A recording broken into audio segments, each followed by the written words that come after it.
Have you ever felt like your presence only matters when you're doing something for someone else? Maybe you've spent years showing up for everyone, listening to their struggles, meeting their needs, celebrating their wins. But when it's your turn, when you're hurting or exhausted, or just need someone to see you, the room gets quiet, the phone doesn't ring, and you tell yourself, it's fine, I don't need much. Or maybe you've learned to be low maintenance, the easy one, the one who doesn't cause problems or make demands. Because somewhere along the way, you internalize the message that asking for help is selfish, that expressing needs is demanding, and that your role is to disappear behind your giving. If that ache feels familiar, sweet friend, take a breath. You're in the right place. Today, we're talking about one of the most painful hidden barriers of religious trauma, the belief that I don't matter. This lie whispers that other people's needs are more important than yours, that your pain isn't significant enough to warrant attention, and that you exist primarily to support others. But here's what I need you to know right from the start. You matter completely, not because of what you accomplish or how perfectly you serve, but because God placed immeasurable value on you when He created you. Today, I'm going to show you something that might change everything. How Jesus treated every individual as supremely valuable, not for what they could do, but simply because they existed. And how He's still using those same divine methods today to restore the sacred parts of your soul. This might stir up some tender emotions, and that's okay. You don't have to have it all together. You just need to be willing to receive. So settle in and let's discover what it looks like when the God who sees you invites you to matter fully, deeply, without performance. Let's begin. Welcome to Healing Religious Trauma, the podcast for Christian women ready to heal without losing their faith. If you're feeling the weight of spiritual pressure and distant from the God you used to trust, you're in the right place. I'm Deborah Schaefer, spiritual healing coach, founder of the Coming Home Journey, and someone who's walked the hard road of untangling toxic faith. If you're ready to make sense of your story, find peace with a safe, loving God, and hear stories that remind you you're not alone, grab your tea, toss the rule book, and let's go. Before we dive in today, I want you to know something. If you're realizing that you've been living as though your needs don't count, if you're discovering that you've been making yourself small and invisible just to keep the peace, there's a path forward that was designed exactly for this. The Coming Home Journey walks you through all 12 hidden barriers of religious trauma, with guided teaching, community support, and the tools to finally break free. Over 6 months, we unravel the trauma together, instill the deeper truth about who God really is and how He sees you, and create a new story where you matter completely. In Coming Home, we'll study Jesus' divine healing methods and discover how He treated every individual as supremely valuable. You'll learn that the sacred parts of your soul, those tender places where you were meant to be cherished but were trampled, can be restored through His gentle care. You can learn more at thecominghomejourney.com. That's thecominghomejourney.com.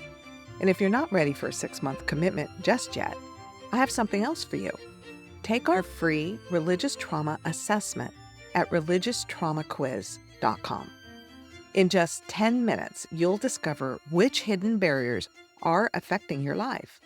Plus, you'll get my complete essential starter kit, my book, He is Enough, a gentle mini course, live reading circles with me, and access to our private community, all free as my gift to you.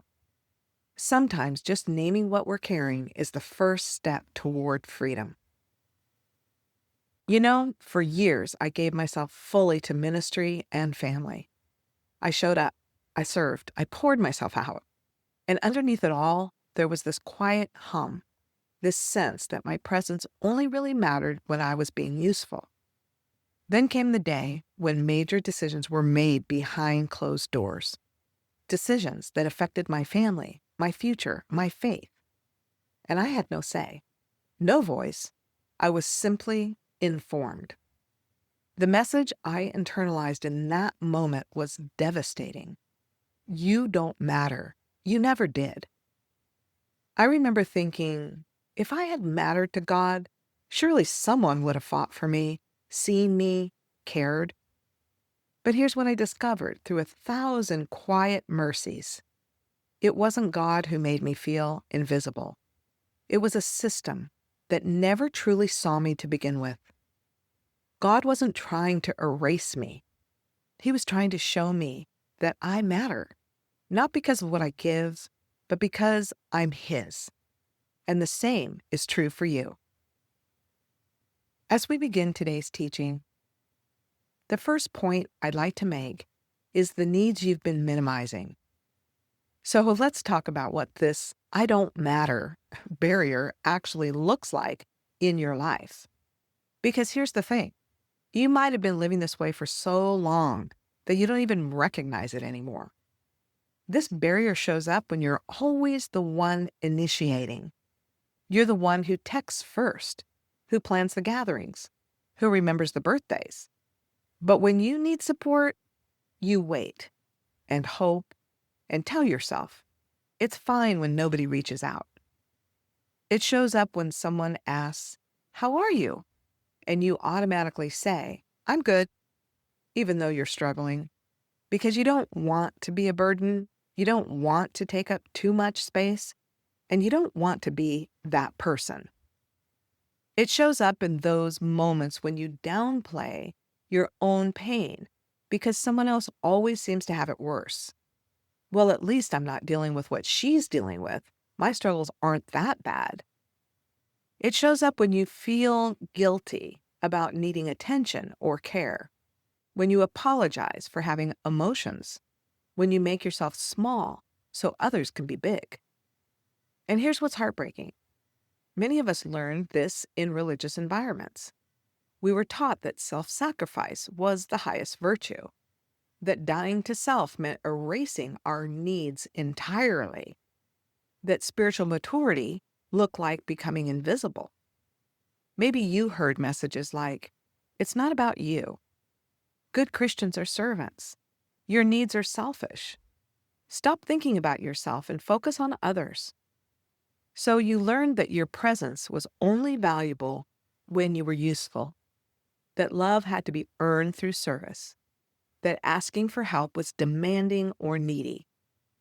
But Luke 12:6 and 7 says, "Are not 5 sparrows sold for 2 pennies? Yet not one of them is forgotten by God. Indeed, the very hairs of your head are all numbered. Don't be afraid. You are worth more than many sparrows." Did you catch that? Not one sparrow is forgotten. And you are worth more than many sparrows. Your needs matter. Your pain matters. Your presence matters. So here's your small win for this week. I want you to notice one time when you minimize your needs or make yourself small. Just notice it. And instead of judging yourself, simply say, "My needs are sacred. I matter." Because the truth is, you're not too much. You're not inconsequential. You matter completely. And not because of what you do, but because of who you are. The second thing I want to talk about today is how Jesus saw people. Now, I want to show you something that might change how you see yourself. It's how Jesus treated people, especially the overlooked, the dismissed, the ones who felt invisible. There's this beautiful description of Jesus that says, "Christ saw the multitude and had compassion on them. The fullness of his soul was drawn out in heartfelt compassion. His far-seeing intuition took in all the necessities of the case." his far-seeing intuition. Jesus didn't just see people's surface needs. He saw into their hearts. He knew. He perceived what each person truly needed. And here's what's incredible. He never overlooked anyone's pain. He never dismissed anyone's needs. He never treated anyone as inconsequential. Let me show you what I mean. In John 9, Jesus and his disciples passed by a man who'd been blind from birth. The disciples wanted to discuss theology. Who sinned, this man or his parents? They saw a theological debate. But Jesus saw a human being who mattered. He stopped. He made clay. He anointed the man's eyes. And here's what really shows Jesus' heart. After the religious leaders threw this man out of the synagogue for defending Jesus, what did Jesus do? He went looking for him. He provided follow-up care. This man's experience mattered enough for personal attention. Or consider the woman who'd been bleeding for 12 years. She was considered unclean, untouchable. She came up behind Jesus in a crowd and touched his garment, hoping to be healed quietly, invisibly. But Jesus stopped everything. He turned around and said, "Who touched me?"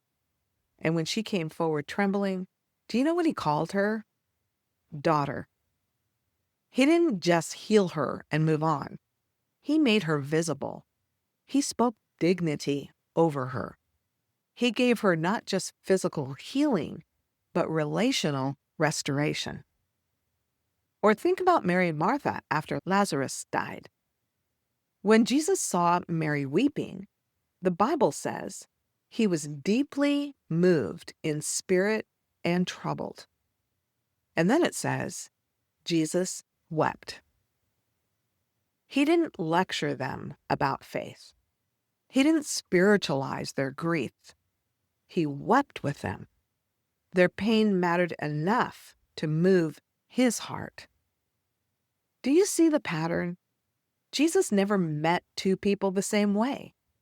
He tailored his approach to each person's unique circumstances and needs. Every individual mattered enough to receive his full attention and customized care. And here's what I need you to understand. Jesus is still using these same methods today. His far-seeing intuition still takes in all the necessities of your case. Your pain still moves his heart. Your needs are still sacred to him. So here's your practice for this week. Bring one honest need to Jesus.